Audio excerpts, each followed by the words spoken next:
निर्भय हो जाता है। आश्रित संरक्षण का ऐसा स्वरूप मेरे विचार से कोई नहीं है।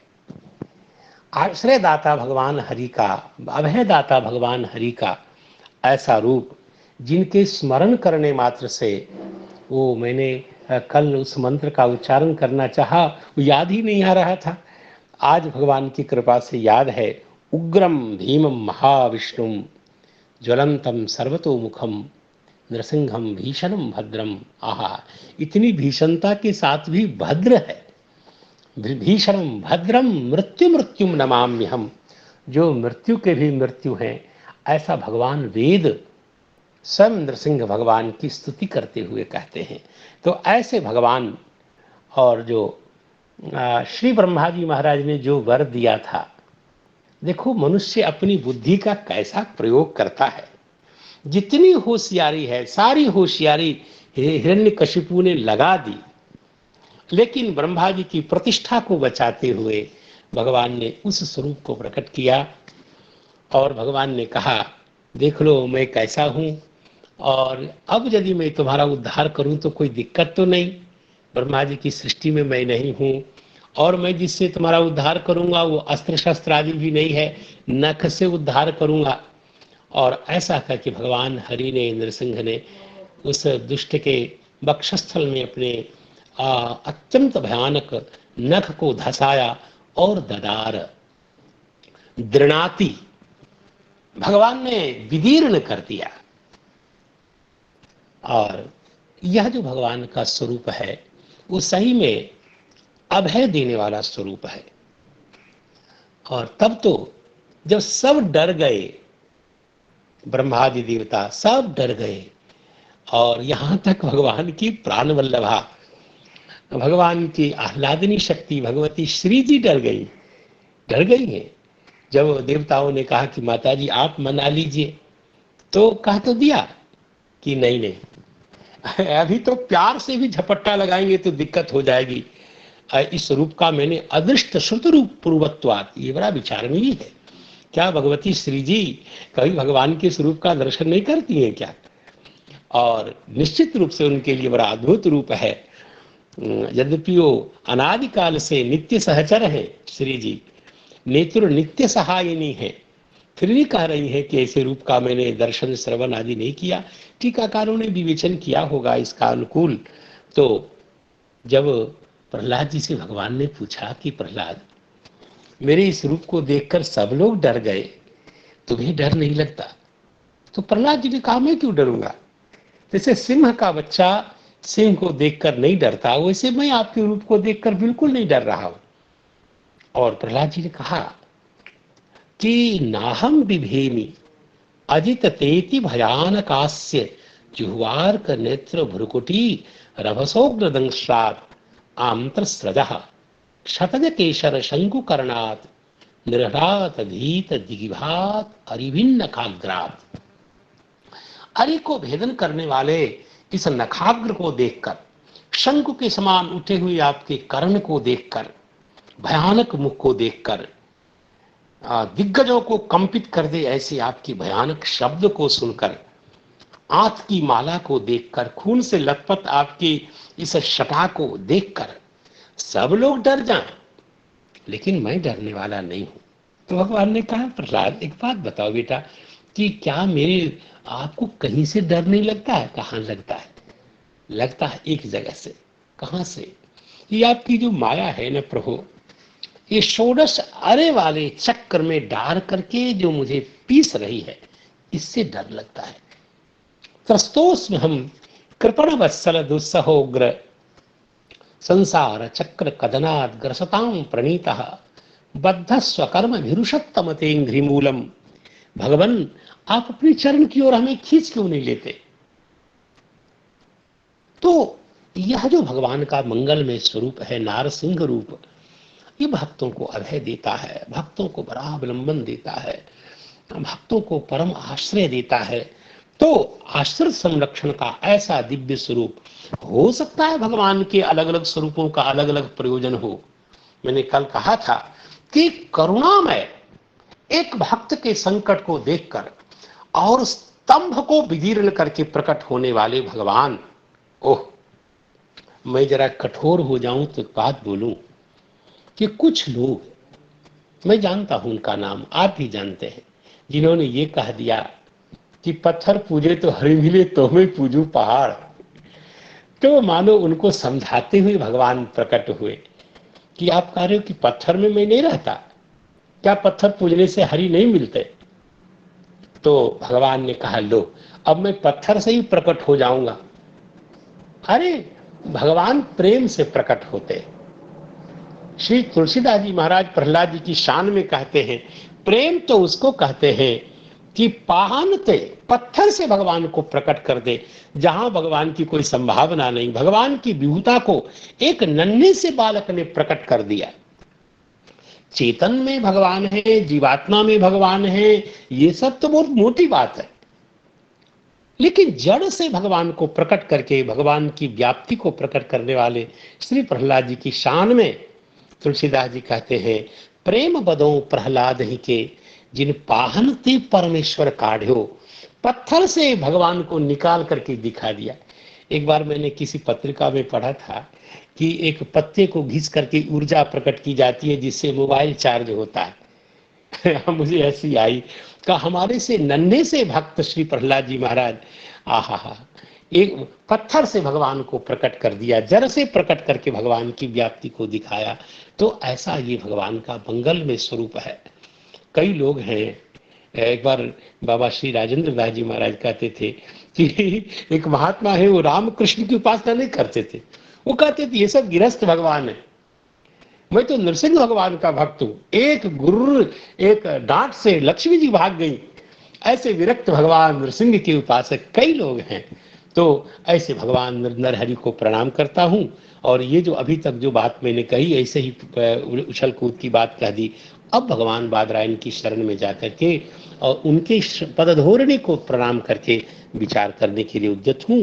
और वो अगला श्लोक है, पंचदशम वामनकम कृत्वागात अध्वरम बलेः पदत्रयम याचमानः प्रत्यादित्सुः त्रिविष्टपम।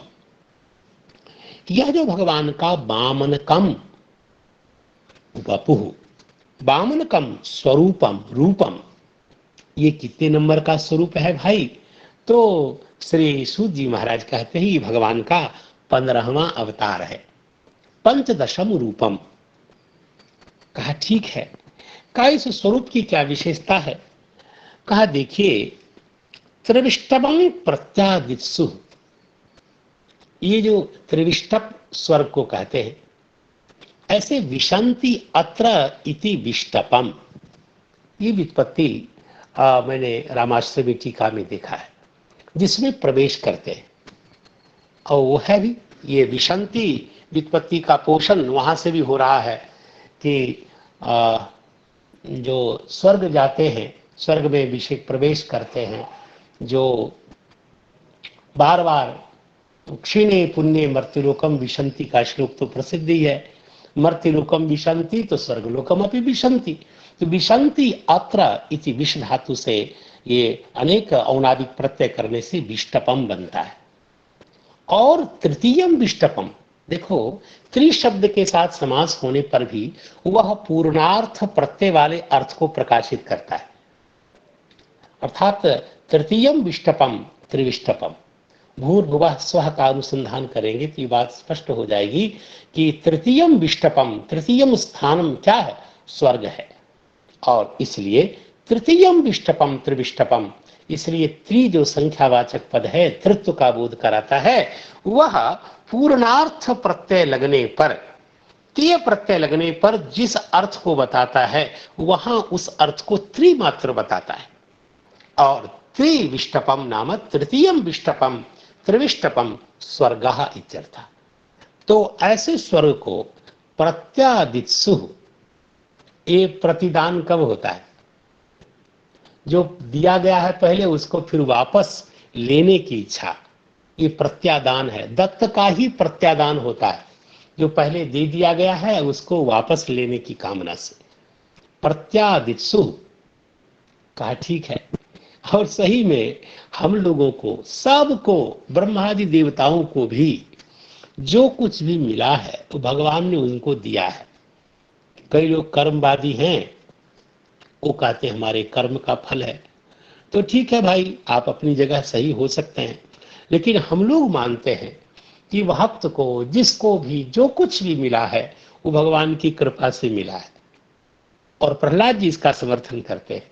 आहा, जब श्री भगवान आए, वामन रूप में प्रकट हुए और राजा बलि से सब कुछ लिया, और जब श्री प्रहलाद जी महाराज आ गए तो प्रहलाद जी ने श्री भगवान के, वामन भगवान के चरणों में साष्टांग दंड प्रणाम किया और कहा, भगवान आपने मेरे इस पौत्र पर बड़ी कृपा की, बड़ी कृपा की। त्वयैव दत्तम पदमेंद्र मूर्जितम, भगवान आपने ही दिया था इसको और आज आपने आहृतम ले लिया, बड़ी कृपा की। इसी श्री को प्राप्त करके, धन को प्राप्त करके व्यक्ति मतवाला हो जाता है, मदान्ध हो जाता है। तो आपने पहले गुलाब जामुन दे करके खिला दिया और अब कहीं डायबिटीज न हो जाए इसलिए आपने फिर बंद कर दिया, ले लिया, बहुत अच्छा किया। इससे भी सुंदर बात तो विंध्यावली रानी कहती है। विंध्यावली रानी ने कहा कि जो कुछ भी संसार में आपको दिखाई दे रहा है, यह है किसका?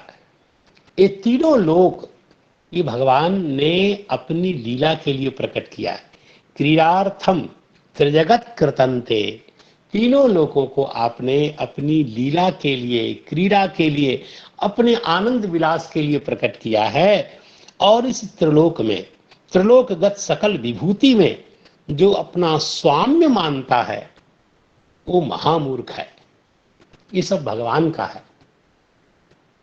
तो ऐसा जो भगवान की विभूति में अपना स्वाम्य मानता है, मैं इसका स्वामी हूं, ऐसा जो मानता है कूदिया, वो महाबेवकूफ है, दुर्बुद्धि है, कुत्सित बुद्धि वाला है। इसलिए श्री राजा बलि को जो कुछ भी है प्राप्त, वो भगवान का प्रसाद है, भगवान की कृपा से। मुझे लगता है ये इसका बीज कहाँ है, आप देखेंगे, विचार करेंगे। जब राजा बलि ने यज्ञ आदि किया शुक्राचार्य के आश्रय से, तो उस यज्ञ में, यज्ञ कुंड से बहुत कुछ निकला। शुक्राचार्य शंख आदि दिया। श्री प्रहलाद जी महाराज ने आकर के अम्लान पंकज की माला पहना दी बलि जी को, और यही यही बीज हुआ। श्री प्रहलाद जी भगवान के परम भक्त हैं, और भगवान को लगा कि मेरे परम भक्त ने अम्लान पंकज की माला पहना दी, इसका मतलब ये हुआ कि मेरे भक्त की इच्छा है कि मेरा ये पौत्र श्री संपन्न बन जाए। तो राम सदा सेवक रुचि राखी, भगवान तो हमेशा सेवक की रुचि रखते हैं। तो उसी प्रहलाद जी की रुचि का अनुवर्तन करते हुए और पोषण करने के लिए भगवान ने राजा बलि को श्री संपन्न बना दिया। आज भगवान को लगा कि ठीक नहीं है, थोड़ा इसको वापस लेना चाहिए। भगवान के ही अग्रज है इंद्र, इसलिए भगवान उपेंद्र कहलाते हैं। तो जब श्री अदिति माता ने पयोव्रत किया, श्री कश्यप महाराज से विधि को प्राप्त करके, और जब भगवान प्रसन्न होकर के वरदान देते हैं कि माँ आप क्या चाहती हो, ममार्चनम याति ने गंतुम अन्यथा, मेरा अर्चन कभी भी अन्यथा प्राप्त नहीं करता, मेरा अर्चन सफल होता ही होता है। लेकिन मैं जानता हूं माता जी आप चाहती क्या हो, यही चाहती हो ना कि मेरे पुत्र सब सानंद स्वर्ग में निवास करे, और मेरे आपके पुत्र श्रीहीन हो गए, यत्र तत्र भटकते हैं। तो भाई चिंता मत करिए, मैं आपके पुत्रों को श्री उपलब्ध कराऊंगा, श्री संपन्न बनाऊंगा। तो इंद्र आदि देवताओं को भगवान श्री संपन्न बनाने का संकल्प करते हैं, और उसी क्रम में भगवान प्रकट हुए। आहा, भगवान वामन के रूप में प्रकट हुए। आप उस भागवत जी के मंगलमय श्लोक का अनुसंधान करिए। जब भगवान भाद्रपद शुक्ल द्वादशी के दिन अभिजित मुहूर्त में श्री भगवान मध्य दिवस में वामन नारायण प्रकट हो गए, और प्रकट होते ही श्री भगवान ने ऐसी लीला की, इतने बड़े हो गए कि उनका उपनयन संस्कार आदि हुआ। भगवान को किसी संस्कार की क्या जरूरी है, लेकिन संसार के उपदेश के लिए सूर्य नारायण ने वहाँ सावित्री का दान किया, और बहुत सारी बातें बृहस्पति महाराज ने, सब जितने देवता माता पिता जी सब ने यथा योग्य सब कुछ दिया। श्री अन्नपूर्णा माता ने भगवान को भिक्षा भी दी। जब उपनयन की सारी विधि जब हो गई और तब भगवान को लगा कि कोई मालदार यजमान मिले तो गुरु जी को और दक्षिणा दूं, इस संकल्प से भृगुकच्छ लिखा है कि भृगुकच्छ संज्ञ के, जो बाद में अपभ्रंश होकर के भरूच बना, तो नर्मदा नदी के तट पर आए हैं और राजा बलि ने श्री भगवान का दर्शन किया। ओहो, भगवान का वो सुंदर वामन रूप, उन्हें तो लग रहा था कहीं दंडकारण्य से सीताराम सीताराम, ये कहीं बद्री नारायण से भगवान नारायण तो नहीं प्रकट हो गए, कहीं सूर्य नारायण तो प्रकट नहीं हो गए। इतना भगवान का दिव्य तेजो में विग्रह था, धन्य हो गए। यहाँ वर्णन किया है शुकाचार्य ने कि मौंज्या में खलया बीतम उपवीता जिनोत्तरम जटिलम वामनम विप्रम माया मानवकम हरिम। ऐसे भगवान हरि का दर्शन किया, बहुत अभिनंदन के साथ यज्ञ बाट यज्ञशाला में ले आए और भगवान के मंगल में चरण का प्रक्षालन किया और दिव्य आसन दिया और उस समय और कृतज्ञता का ज्ञापन किया। भगवान आज हम धन्य हो गए। राजा बलि ने कहा स्वागतम ते नमस्तुभ्यम ब्रह्मन किम करवामते, और ब्रह्मर्षि नाम तपस्साक्षात। आपको देखकर लगता है कि मूर्तिमान ब्रह्मर्षियों के तप है। आज हमारे पितर तृप्त हो गए, आज हमारा कुल पावन हो गया, आज ये सृष्टिकृत होम क्रतु सफल हो गया।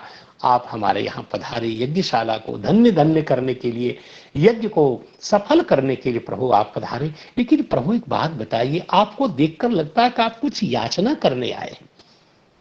त्वाम अर्थिनम विप्रसुतानु तर्कये, क्या चाहिए आपको? ओहो भगवान मुस्कुराए। यद यद बटो वांसति तत्प्रतीच्छ में, क्या चाहिए आप मुझसे मांग लीजिए। आपको गाय चाहिए, भवन चाहिए, ग्राम चाहिए, अश्व चाहिए, रथ, और यहां तक कहते हैं उतवा विप्रकन्याम। देखिए आप बताइए, हे विप्रकन्याम। अब छोटे से भगवान वामन है, उनसे राजा बलि कहते हैं, दैत्येंद्र बलि कहते हैं कि क्या कहीं विवाह करने की इच्छा हो तो आप वो भी बता दीजिए। तो बहुत, और उसके बाद श्री भगवान ने जो उनको लगा कि यदि इनसे कुछ याचना करनी है, उनकी स्तुति करनी चाहिए, और भगवान ने खूब सुंदर महात्म्य का प्रकाशन किया।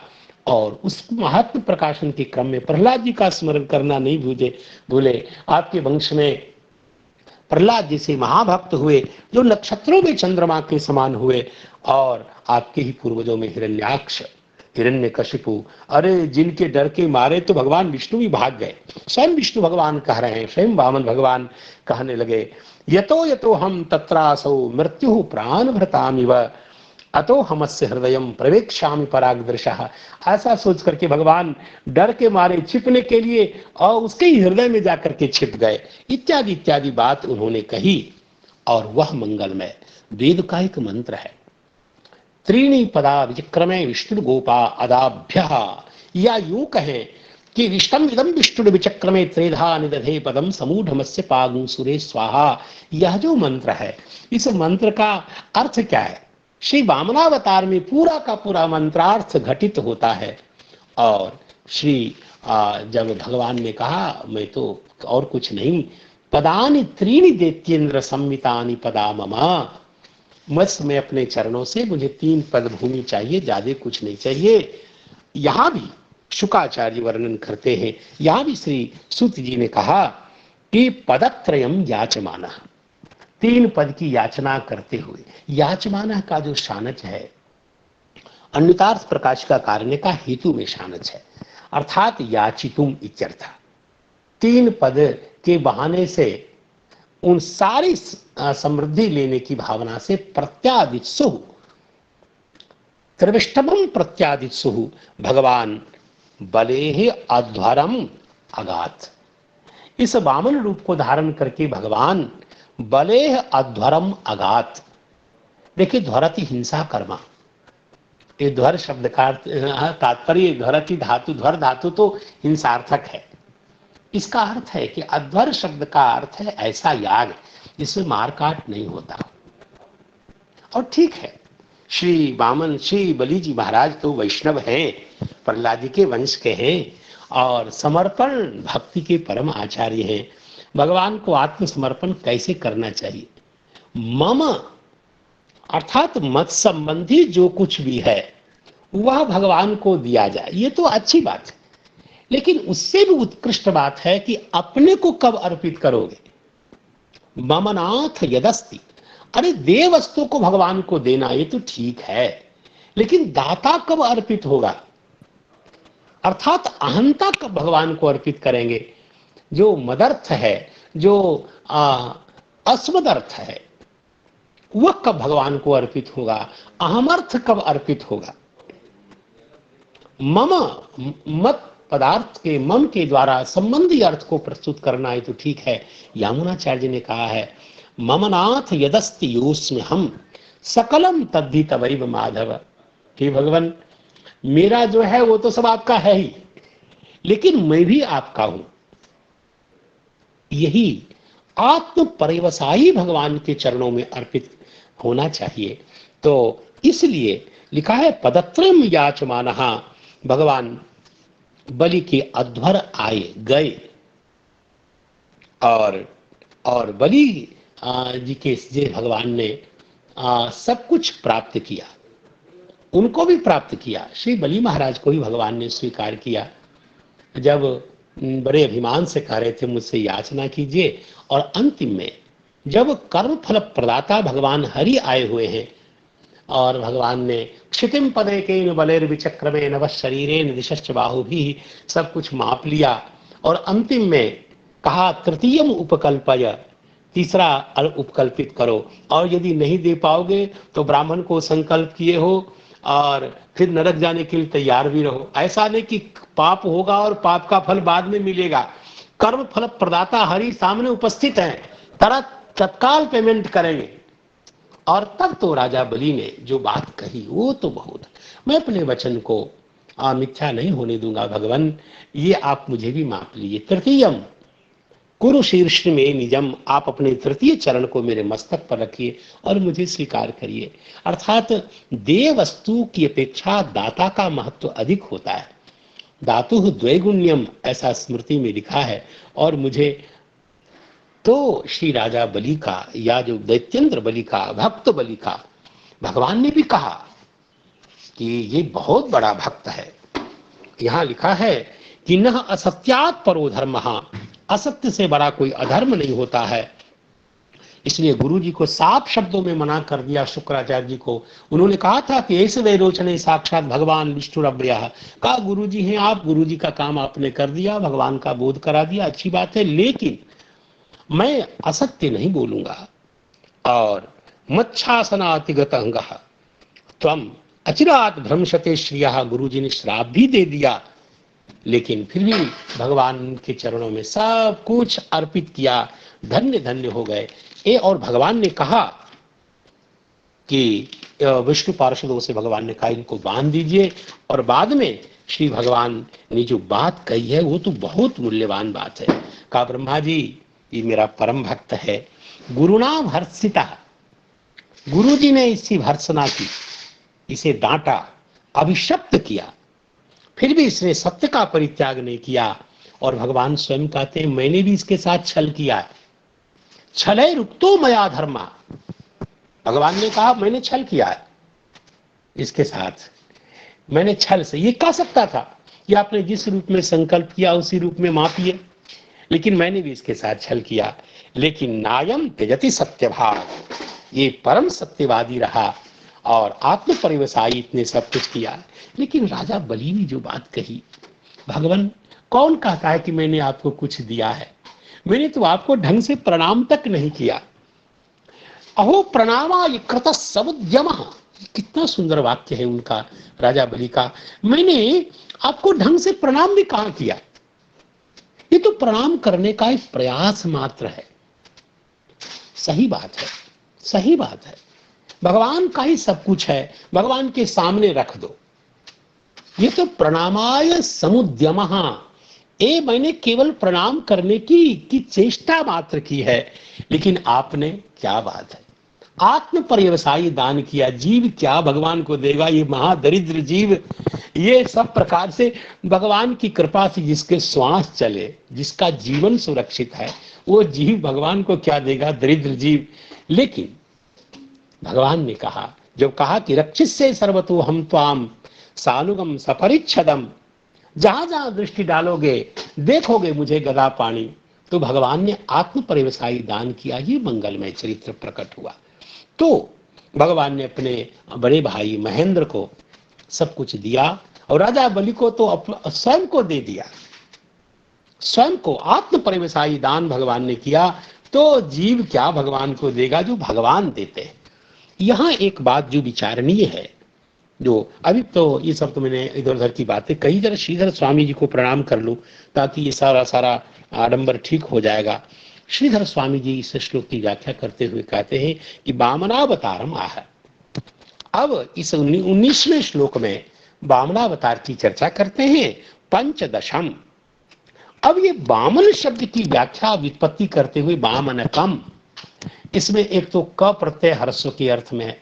ऐसे वामन शब्द ह्रस्व को बताता है, ह्रस्व, और जो खर्व है अत्यंत छोटा है उसी को वामन कहते हैं। और फिर उसमें क प्रत्यय, सही है, बहुत अत्यंत छोटे। जब आप किसी को मांगने जाएंगे तो आप भगवान हैं तो अच्छी बात है, लेकिन मांगते समय तो आपको छोटा होना पड़ेगा, मांगने वाला छोटा होता है। तुलसीदास जी कहते हैं, तुलसी तेनर मर चुके जे कछु मांगन जाए।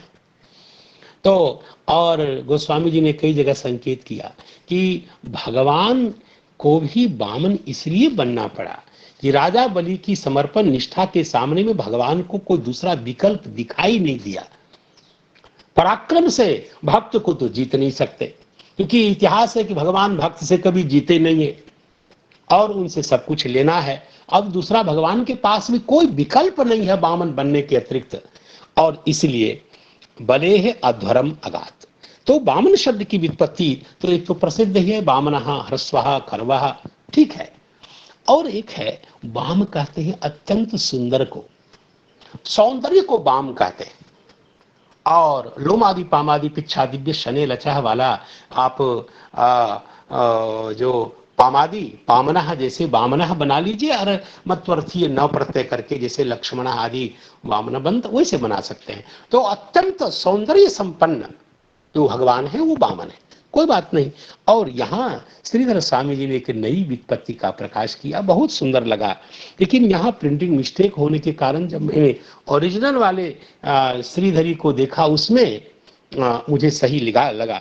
दुष्टानाम मदम, यहाँ के लिखा वामनयति इति वामनकम रूपम, लेकिन वामयति सही में वामयति, क्योंकि ये धातु है एक जिसको टुबम धातु कहते हैं। टुबम वमन करने के अर्थ वाला जो धातु है, और उससे वामति जिसका रूप बनता है, और अन्यंत प्रयोग करने पर वामयति अर्थात जो दुष्टों के मदों का जो वमन करा देता है, ने मद निकाल देता है, उसको वामन कहते हैं। ऐसा रूप भी वामन कम रूपम हर्स्वम वा, इसलिए वो जो प्रसिद्ध अर्थ है वह अर्थ भी क प्रत्यय का अर्थ भी इस अर्थ में है। स्वार्थी क मान लीजिए, ह्रस्वादी अर्थ नहीं करके वामन एवं वामन कहा, ऐसा कर लीजिए। अथवा ह्रस्व अर्थ में, अतिशय ह्रस्व अर्थ में भी कर सकते हैं। तो ऐसा अर्थ कुछ संकेत किया, विकल्प भी दिखाया। प्रत्यादित्सु अर्थात तस्मात, इन्हें राजा बलि से, दैत्येंद्र बलि से, भक्तराज बलि से आच्छिद्य लेकर गृहीतुम इच्छु, वहां से लेकर के और लेने की इच्छा वाला, प्रत्यादित्सु इस संदंत और उप्रसनासन से भिक्ष ऊ वाला उस वाले पद का अर्थ श्रीधर स्वामी जी ऐसा करते हैं। लेकिन श्री सीताराम श्री सारार्थ दर्शनिकार कहते हैं कि प्रत्यादित्सु तस्माद आच्छिद्य गृहीतुम इच्छुहु, ऐसा का ऐसा पूरा अर्थ इन्होंने भी रखा। और लगभग ऐसा ही प्राय सभी टीकाकारों ने कुछ न कुछ वैचित्र के साथ इस अर्थ का प्रकाशन किया। जरा इसको देख लेते हैं कि पंचदशी अवतारे वामनकम ह्रस्वम वपुः कृत्वा बलेह अध्वरम यज्ञ बाटम अगात जगाम। तो कहा आखिर इस स्वरूप के धारण का प्रयोजन क्या था? तो पदत्रयम याचमानः, ईश्वर सन, भगवान तो अवामन है और तभी तो भगवान ब्रह्म कहलाते हैं। सबसे विशाल, सबसे बड़े होने के कारण भगवान ब्रह्म कहलाते हैं। लेकिन अवामन होकर के भगवान ने जो वामन रूप धारण किया, इसका रहस्य क्या है? ईश्वर सन्नपि, सबके दाता होने, जीवन दाता होने के कारण भगवान ने याचना क्यों की? पदत्रयम कथम याचमान, तो कहते हैं याचमान क्यों हो गए भगवान? तो कहते हैं प्रत्यादिशु त्रिविष्टपम, स्वर्ग को पुनः वापस लेने की इच्छा से भगवान ने ये लीला की। तस्मात् धर्मात्मनः स्वभक्तात् बलात्कारेण स्वर्ग ग्रहणस्य अनुचितत्वात्, बलपूर्वक किसी से छीनना ठीक नहीं है, और अपने भक्त से लेना तो बिल्कुल ठीक नहीं है। आपने ही तो दिया है। तो इसलिए पदत्रय याच्या व्याजेन, 3 पद भूमि मांगने के बहाने से त्रिविष्टपम स्वर्गम इंद्राय दातुम प्रत्यादिशु, इंद्र को देने की इच्छा से भगवान ने उससे लेकर के ग्रहीतुम इच्छा सन, ऐसा इच्छुक होकर के भगवान आए हैं। बले अध्वरम, राजा बलि के यज्ञशाला में भगवान गए और वहां से लेकर के इंद्र को सफल किया, इंद्र को स्वर्ग संपन्न बनाया, देवताओं को पोषण दिया। चलिए, यहाँ थोड़ी शास्त्र की चर्चा जो एक प्राप्त है, इसको अप्रसक्त नहीं समझते हुए थोड़ा विचार टीकाकारों ने किया है। यहाँ के टीकाकारों ने नहीं, लेकिन भागवत के तो अन्य टीकाकार भी हैं। उन्होंने चर्चा की है कि ननु असुरस्य बलेहे देवद्विषः, ये असुर हैं, दैत्य हैं, और निसर्गतः ये देवताओं के द्वेषी हैं।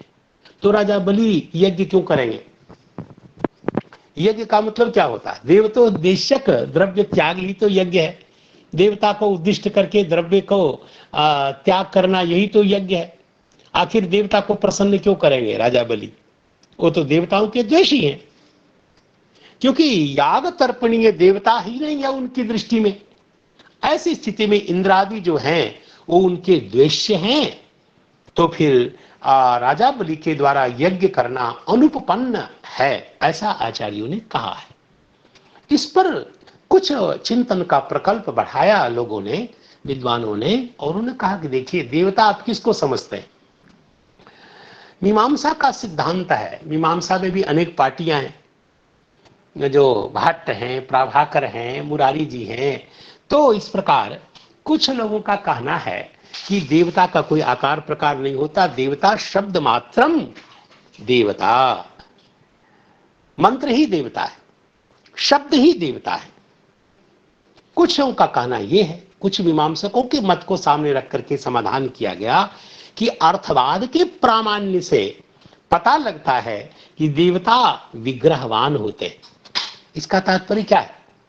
जैसे अर्थवाद जो स्तुति परक मंत्र है, जैसे वायव्यम श्वेतमालभेत, ये मंत्र है, अच्छी बात है। तो वायव्यम श्वेतमालभेत यह विधि वाक्य है। अब वायु देवता का याग करना है तो वायु की प्रशंसा करनी पड़ेगी। तो अर्थवाद का मंत्र उपस्थित हुआ, वायुर्वे क्षेपिष्ठा देवता, वायु क्षेपिष्ठा देवता, अत्यंत द्रुत, बहुत जल्दी शीघ्र फल देने वाले देवता है वायु का। ठीक है भाई, तो अर्थवाद के कारण से इसका बोध हो गया। तो आखिर क्षेपिष्ठा देवता होने के लिए, गतिमत्ता के लिए विग्रह चाहिए कि नहीं? तो अर्थवाद वाले मंत्रों के प्रामाण्य के लिए देवता का विग्रहवत्व स्वीकार आपको करना पड़ेगा। मंत्र शब्द मात्रम देवता ये नहीं चलेगा। इसलिए क्या हुआ कि उत्तर मीमांसा, मैं बार बार अब निवेदन करता हूं कि जो पूर्व मीमांसा है वो द्रव्य प्रधान है और उत्तर मीमांसा देवता प्रधान है। और देवता हमारे भगवान को छोड़कर कोई है नहीं, श्री भगवान हरि ही देवता है। और इंद्र चंद्र सूर्य आदि की जो बात कही जाती है, या तो भगवान के अंग होने के कारण, आखिर मूल देवता, मूल आराध्य श्री भगवान हरि है। तो उत्तर मीमांसा में आत्मान उपासित, भगवान हरि की उपासना करनी चाहिए। वही यज्ञ के प्रधान देवता है, यज्ञ के भोक्ता वही है। तो उत्तर मीमांसा में देवता अर्थ का निर्णय हुआ, देवता कौन है। और इसी अर्थ के निर्णय के लिए दशम स्कंद का वह जिसमें यज्ञ आदि जो मथुरा के 24 लोग कर रहे थे, अंतिम में भगवान ने भी निर्णय दिया कि मैं ही उपास्य हूं। इंद्रादि देवता की उपास्यता की अपेक्षा मेरी उपासना श्रेष्ठ है, अंग की उपासना की अपेक्षा अंग की उपासना श्रेष्ठ है। इस देवता अर्थ का निर्णय श्रीमद् भागवत जी में हुआ। देवता और कोई नहीं, भगवान नंदन नंदन ही देवता है, वही यज्ञ के भोक्ता हैं, यज्ञ फलप्रद देवता वही। तो अब भगवान ने गीता जी में इस अर्थ का प्रभुत निर्णय किया है। यहां भी देवता का विग्रहवत्व निश्चित किया गया। और इति चेत न कह के विचार करते हैं। देखो, देवता दो प्रकार के होते हैं। आचार्य राजा बलि जो जिस देवता की उपासना करते हैं यज्ञादि में, उसका स्वरूप क्या है? तो उन्होंने कहा कि देवता दो प्रकार के होते हैं, कर्म देवता और आजान देवता। ये कर्म देवता कौन है? कहा जो कर्म के कारण देवत्व को प्राप्त हुए वो कर्म देवता है, और जो आजान देवता वो हैं जो मंत्रार्थ भूत देवता है, जिनके लिए कहा गया कि मंत्र ही देवता है। तो मंत्र के अर्थभूत जो देवता हैं वो आजान देवता हैं। और इस प्रकार जो नित्य है देवता है, कर्म से देवता बने हुए नहीं है। इस प्रकार जो प्राचीन है वो कर्म देवता की अपेक्षा प्राचीन है, ये आजान देवता। वही यज्ञ के विषय है, यज्ञ में तदुद्देश्यक वस्तु का होम होता है। तो वह जो देवता है वह कर्म देवता ही उनके द्वेष्य होते हैं, दैत्य के। और आजान देवता तो यज्ञ में तर्पणीय होते हैं, और इसलिए कोई दोष नहीं है। और यज्ञ में जो विघ्न करते हुए देवता दिखाई देते हैं आप साधना में, तपस्या आदि में, वह भी एक कर्म देवता होते हैं। आजान देवता कभी भी साधना में विघ्न नहीं करते। और जो यज्ञ के जो कर्म देवता हैं वो सही में यज्ञ के अधिकारी नहीं है, वो यज्ञ करते भी नहीं। इसलिए आजान देवता को छोड़कर वही स्वयष्टव्य, उनके छोड़कर कोई यष्टव्य देवता नहीं है। और कर्म देवता में तो यज्ञ का अधिकार है। कर्म देवता तो यज्ञ करते हुए दिखाई देते हैं। तभी तो कहा गया ना कि जब इंद्र को ब्रह्म हत्या लगी तो इंद्र ने यज्ञ करके ब्रह्म हत्या से मुक्ति पाई। तो इंद्र कैसे यज्ञाधिकारी बनेंगे? क्या अपनी उपासना वो स्वयं करेंगे? इसलिए ये कर्म देवता हैं, इसलिए ये आजान देवता की उपास्यता है। और इसलिए ये देवता यज्ञ के अधिकारी हैं, यज्ञ करने के अधिकारी हैं। ऐसा यत्र तत्र, इसलिए इंद्रादि का यज्ञ आदि श्रवण यत्र तत्र होता है, इसलिए कोई विरोध नहीं है। एक अन्य टीकाकार ने इसको और पल्लवित करते हुए कहा, देखिए मंत्र आया है, यस्यै देवतायै हविर्गृहीतं स्यात्तां ध्याये वशट करिष्यन् साक्षादेव तद्देवतां प्रीणाति। ये मंत्र है। और इस मंत्र में कहा गया कि उन देवताओं का ध्यान करते हुए मंत्र के द्वारा उनको उद्दिष्ट करके द्रव्य का प्रक्षेप करना चाहिए। ये तभी होगा जब देवता साकार होंगे, विग्रहवान होंगे, तभी इस मंत्र की सार्थकता होगी। इसलिए तस्य देव शत्रु हो, यदि श्री बलि महाराज देव शत्रु हैं तो कैसे इस प्रकार कर सकते हैं? ध्यान पूर्वक तादृश देवता जो अपना शत्रु है उसका ध्यान पूर्वक तदुद्देश्यक द्रव्य त्याग कैसे कर सकते हैं? यदि आप कहेंगे कि चतुर्थ्यंत शब्द देवता, चतुर्थ्यंत जो शब्द है वही देवता है, तो आप ऐसा इसलिए नहीं कह सकते क्योंकि अचेतन जो देवता है उसके प्रीणन का प्रयास कोई क्यों करेगा? जो जड़ है उसको प्रसन्न करने की चेतन, अरे प्रसन्न होना तो चेतन का धर्म है, तो उसका प्रीणन संभव नहीं है और तत्प्रीति पूर्वक फल की सिद्धि भी नहीं होगी। जो कोई जड़ है उसको उसका प्रसाद ही संभावित नहीं है, तो प्रसाद के कारण होने वाली फल सिद्धि की तो कल्पना ही नहीं कर सकते। इसलिए जो लोग ये कहते हैं कि केवल क्रिया ही फल देती है, तो क्रिया तो जड़ है, उसमें फल देने की क्षमता नहीं है। इसलिए मैंने एक बार और श्लोक सुनाया था, आपके चरणों में रखा था, वो है कर्म प्रध्वस्तम फलति पुरुषाराधन मृते। श्री भगवान की उपासना के बिना कोई कर्म कैसे सफल हो सकता है? कि जड़ कर्म कैसे फल दे सकता है? इसलिए मीमांसकों ने अपूर्व की कल्पना की, अन्य बात है। तो इसीलिए शब्द के अतिरिक्त कोई चेतन वज्र हस्तत्वादि या शंख चक्र गदा पद्मादि से विशिष्ट कोई विशिष्ट विग्रहवान विग्रहवती देवता है, ऐसा आपको स्वीकार करना पड़ेगा। और तभी कहेंगे कि ऐसे कैसे होगा। यदि आप विग्रहवान देवता को स्वीकार करेंगे तो एक बात बताइए, एक साथ हजारों जगह यज्ञ हो रहे हैं और कोई विग्रहवान देवता होगा तो एक जगह है, एक ही बार पहुंचेगा। तो कहा नहीं, ऐसा नहीं है, क्योंकि देवता में दिव्य शक्ति संपन्न होने के कारण नाना शरीर परिग्रह की योग्यता होती है और इसलिए देवता ऐसा कर सकते। जैसे शौभरी जी, भागवत जी में बहुत अच्छा मंगलमय प्रसंग उनका आया है। उनसे कुछ पूछा, जब श्री सियाराम सियाराम सियाराम मानधाता जी की 50 कन्याओं से विवाह किया और पूछा, महाराज इतने दिन तक संसार को भोगा, आपका एक्सपीरियंस क्या है, अनुभव कैसा रहा। तो शौभरी जी ने बड़ी प्यारी बात कही। शौभरी जी ने कहा, अहो इमं पश्यत में विनाशम, मेरा विनाश देख लो भाई संसार के लोगों। कितना बड़ा सच्चरित व्रत था, बहुत अच्छा था। एक बार मत्स्य युगल को कामाचार परायण देख करके मेरी बुद्धि भ्रष्ट हो गई और ये देखो मेरी दुर्दशा। तो कहा कि ठीक है महाराज, अंतर्जर चरे बारिचर प्रसंगात प्रत्यावितम ब्रह्मचिरम धृतम यत, ये कहा। और फिर लोगों के लिए, हम जैसे लोगों के लिए भी कुछ अपना अनुभव बताया कि जो मुमुक्षु हो संगम त्यजेत मिथुन व्रतिना मुमुक्षु, मिथुन व्रति का संग मुमुक्षु को एकदम छोड़ देना चाहिए। और सर्वात्मना विसर्जेत बहिरिंद्रियानि, तो जैसे शौभरी जी महाराज ने वहां उपदेश दिया और अपने योग के प्रभाव से, तपोबल से अनेक रूप धारण करके उन स्त्रियों के साथ रमण किया, ठीक वैसे अदिव्य शक्ति संपन्न देवता भी अनेक रूप धारण करके अलग अलग यज्ञों में फल देने के लिए उपस्थित हो सकते हैं, इत्यादि इत्यादि की चर्चा है।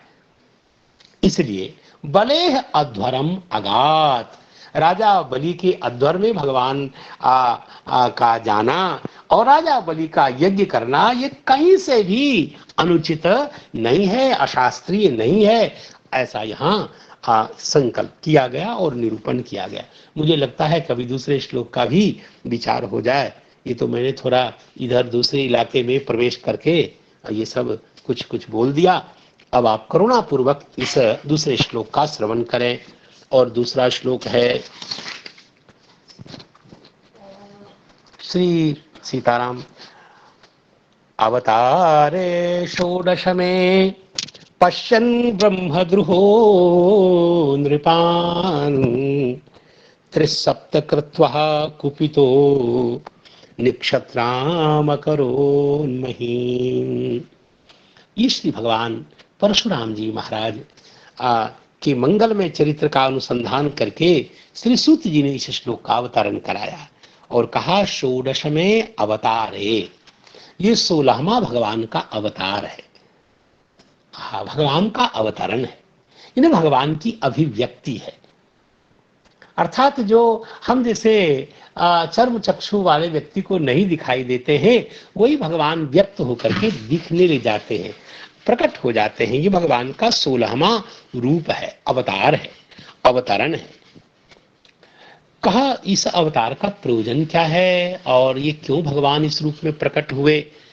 कहा, नृपान ब्रह्मद्रोहो नृपान पश्यन, जो राजा ब्राह्मण का भक्त होता है, जब जहां राजाओं का बाण शत्रुओं के पास तक नहीं पहुंच पाता, वहां ब्राह्मण का आशीर्वाद उनके शत्रुओं का निर्दलन करता है। ऐसे ब्राह्मण का भक्त जिनको होना चाहिए, मेरे भगवान श्याम सुंदर को ब्राह्मण्य कहा जाता है। मेरे भगवान तो ब्राह्मण की परम भक्त है, नमो ब्राह्मण्य देवाय, ऐसा कहा जाता है। मेरे राम जी का तो नाम ही ब्राह्मण्य है, नमो ब्राह्मण्य देवाय रामाय कुंठ में दशे, भगवान शुकाचार्य जी कहते हैं। तो श्री भगवान कृष्ण, श्री भगवान राम, ये ब्राह्मण्य कहलाते हैं। और ऐसे राजा जब ब्राह्मण के भक्त हैं, ऐसे राजा भी जब ब्रह्मद्रोह हो जाएंगे, ब्रह्मद्रोह तो ब्रह्म के साथ द्रोह करने, ब्रह्मद्रोह्यन्ति ब्रह्मद्रोह तान ब्रह्मद्रोह नृपान पश्यन, जब भगवान ने देखा कि ये राजा लोग तो नालायक हो गए, जिनके कारण से उनका लोक और परलोक बनता है, से ब्राह्मण से ही द्रोह करने लग गए। तब भगवान कुपित हो गए, कुपिता। और क्या किया? महीम निक्षत्राम अकरोत। भगवान ने संपूर्ण पृथ्वी को निक्षत्र कर दिया, क्षत्र रहित कर दिया, क्षत्र रहित कर दिया, क्षत्रिय रहित कर दिया। कहा ठीक। कहा कितनी बार? कहा त्रिसप्तकृत्वा। सप्तकृत्वा तो समझ में आता है, और त्रिसप्तकृत्वा, देखिए ये कृत्व सूच प्रत्यय है। इस प्रत्यय से वैयाकरण लोग पूर्णतः परिचित है, पूर्णतः परिचित है। क्रिया की जब अभ्यावृत्ति की गिनती करने की होती है, तब इसके लिए बहुत अच्छा जो है सूत्र तद्धित प्रकरण का है, वो है कृत्वसुच प्रत्यय। वो प्रत्यय है कृत्वसुच। और क्रिया की अभ्यावृत्ति के लिए, क्रिया की आवृत्ति को बताने वाला ये बहुत अच्छा सूत्र है, क्रियाया अभ्यावृत्ति करने कृत्वसुच। तो कृत्वसुच तो ठीक हो गया, लेकिन अब अभ्यावृत्ति का तात्पर्य है क्रिया का जन्म, क्रिया का निरंतर ही नहीं, नया नया नई नई क्रिया जब उत्पन्न हो, और क्रिया की अभ्यावृत्ति में, गुण और द्रव्य की अभ्यावृत्ति में नहीं, क्रिया की अभ्यावृत्ति में यह प्रत्यय होता है कृत्वसुच। और ये त्रिह में तो सुच है, यह भी उसी अर्थ में होता है। द्वि, त्रिहि, चतुः, इन तीन संख्यावाचक शब्द से सुच होता है, तात्पर्य वही है, क्रिया की अभ्यावृत्ति। और इसे कहते हैं ऐसा कैसे हो गया? तो इसको स्वयं परशुराम अवतारम आह अवतार इति त्रिहि त्रिगुणम यथा भवति तथा। ये तीन आवृत्ति होती है जैसे वैसे। क्या? सप्तकृत्वः। ये 7 बार, 3 बार हो, 3 बार आवृत्त जैसे हो वैसा त्रिहि सप्तकृत्वः। और फलितार्थ लिखते हुए श्री श्रीधर स्वामी जी महाराज कहते हैं कि 21 बारान इत्यर्थ, 21 बार, यानी 7 या 21। और यानी कि यह जो सप्तकृत्वः को भी 3 बार करिए। और इसकी व्याकरण का जो टेक्निक है, इसको आचार्य चरण श्री विश्वनाथ चक्रवर्ती पाद महाराज ने बढ़िया से समझाया है। अत्र सप्तकृत्वः इति कृत्वसुचा अभिहितायाः।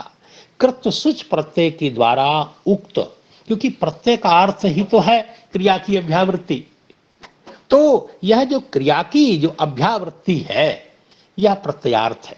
और प्रत्यय के द्वारा जो कहा जाता है वो प्रत्यय से अभिहित है। क्या अभिहित है? तो अभ्यावृत्ति क्रियाया, और पुनः उसकी अभ्यावृत्ति की गणना के अर्थ में, गणना होने के कारण, अर्थात 7 को बताने के बाद पुनः 7 की 3 बार आवृत्ति अर्थ को प्रकाशित करने के लिए पुनः सुच प्रत्यय हुआ है।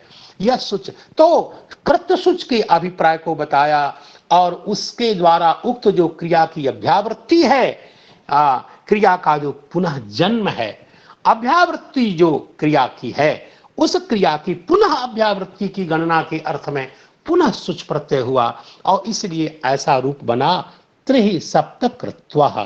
तो इसी का प्रयास टीकाकारों में देखा गया। अब आगे इसको जो सुबोधनीकार ने तो फिर वैसे ही कुछ बात कही है, लेकिन जो हमारे लिए जो अत्यंत अनुकूल टीका है, और वो टीका क्या है? जिसका नाम है बाल प्रबोधनी। तो बिल्कुल मैं अपने आप के नाम के अनुरूप ये पाता हूँ। उसमें लिखा है परशुराम अवतारम आह अवतार षोडशे अवतारे भार्गवः रामः। भगवान ये जो राम है वो भार्गव राम है। श्री जो रोहिणी माता के नंदन राम है वो बलराम जी हैं, और भगवान राघवेंद्र राम के जो अनुज राम हैं वो राम सीताराम वो दाशरथी राम है, राघव राम है। तो भार्गवो राम तो नृपान कार्तवीर्यार्जुनादीन ब्रह्मद्रोह, ब्रह्मद्रोह ब्राह्मणों से द्रोह करने वाले, ब्राह्मण कुल द्रोह कर्तृन पश्यन, देखते हुए नाराज हुए भगवान, कुपित हो गए। और त्रिसप्तकृत्वः, त्रिसप्तवारान एव एक विंशति वारान महीम निक्षत्राम क्षत्रिय बीज रहिताम अकरोत। क्षत्रिय बीज रहित कर दिया। अच्छा बताइए, क्षत्रिय बीज रहित कर दिया तो अभी क्षत्रिय कैसे उपलब्ध हो रहे हैं? तो इसका तात्पर्य है कि जिन्होंने अपने क्षात्र को दिखाते हुए उनसे युद्ध करने के लिए सामने आया, उसको मारा, ये तात्पर्य है। जो अपने क्षात्र धर्म का अनुसंधान करते हुए तो मैं तो टकराऊंगा, मैं लड़ूंगा, और जो विनम्र होकर के उनके चरणों में ब्राह्मण्य भाव से उपस्थित रहे, उनको क्यों कुछ कहते। इसलिए बहुत अच्छा श्लोक एक श्री राम जी के मंगलमय चरित्र के क्रम में आया है, उस श्लोक को मैं बोल देता हूं। वो मेरा बहुत फेवरेट श्लोक है। और मार्गे ब्रजन भृगुपते विनयत प्ररूढ़म दर्पम महीम कृत यस्तिराज बीजाम अराज बीजाम महीम अकृत। जब भगवान राम रघुनंदन श्री जनक नंदिनी से समन्वित होकर श्री अयोध्या धाम की ओर आने लगे, और मार्ग में मार्गे ब्रजन भृगुपतेर व्यनयत प्ररूढ़म, भृगुपते है श्री परशुराम जी महाराज का, दर्पम व्यपनयत, दर्प को भगवान ने राघवेंद्र ने चूर्ण किया, अपनीत कर दिया। भृगुपतेर व्यपनत व्यपनत भृगुपतेर व्यनयत प्ररूढ़म दर्पम, प्ररूढ़म दर्पम व्यनयत, विनीत कर दिया। महीम कृत, यह त्रिराज बीजाम, त्रि, यहां भी त्रि उसी के अभिप्राय से है, त्रि सप्तकृत्वा के अभिप्राय से यहाँ त्रि शब्द का प्रयोग है। त्रि ही मात्र कहा और सप्तकृत्वा का आप अध्यार करके सेटिंग कर लीजिए।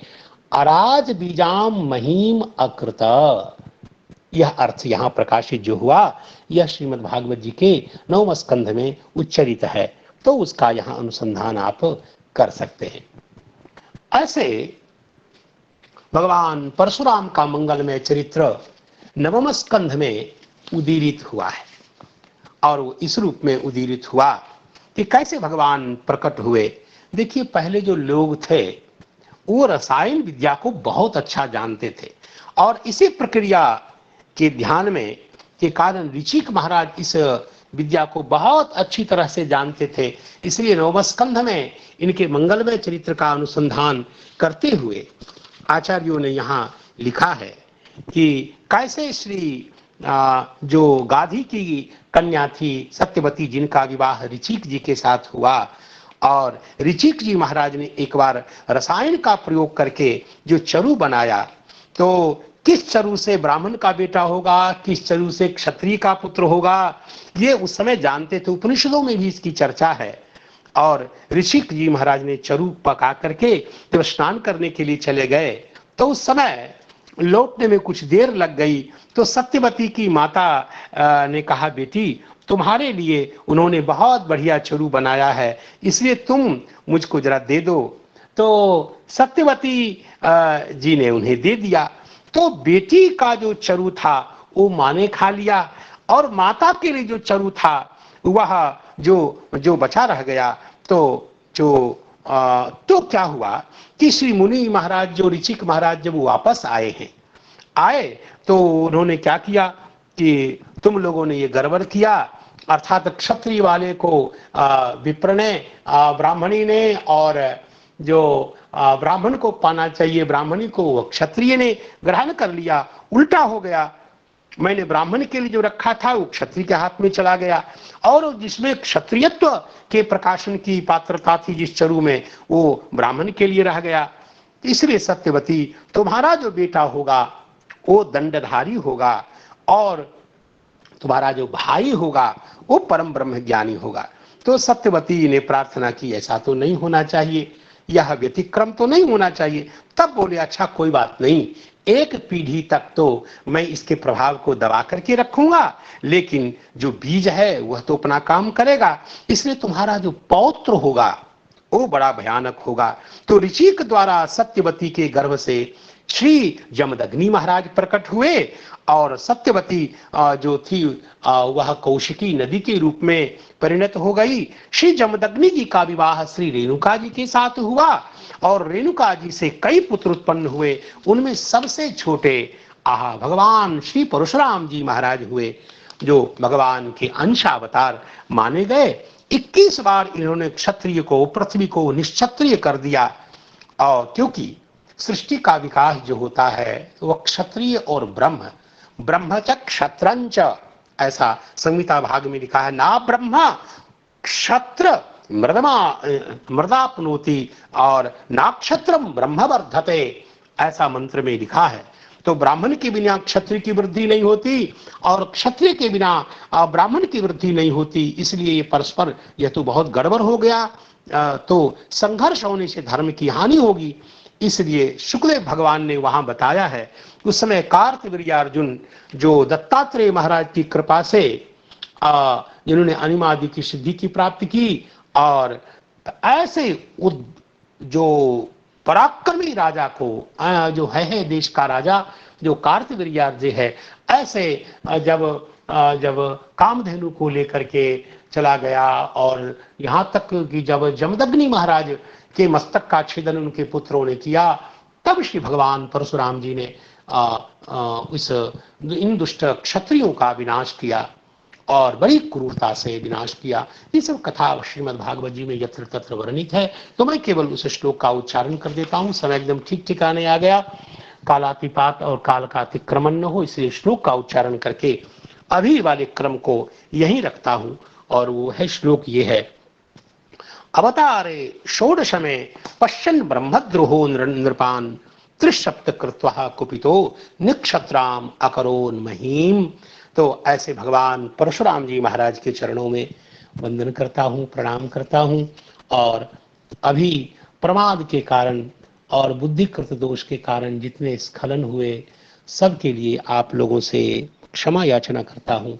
और भगवान का मंगलमय नाम जो मेरी सारी कमी को पूर्ण कर देगा, वह मंगलमय नाम उच्चारित करता हूँ। वह मंगलमय नाम और कौन हो सकता है? हरे कृष्णा कृष्णा कृष्ण हरे हरे, हरे राम राम राम राम।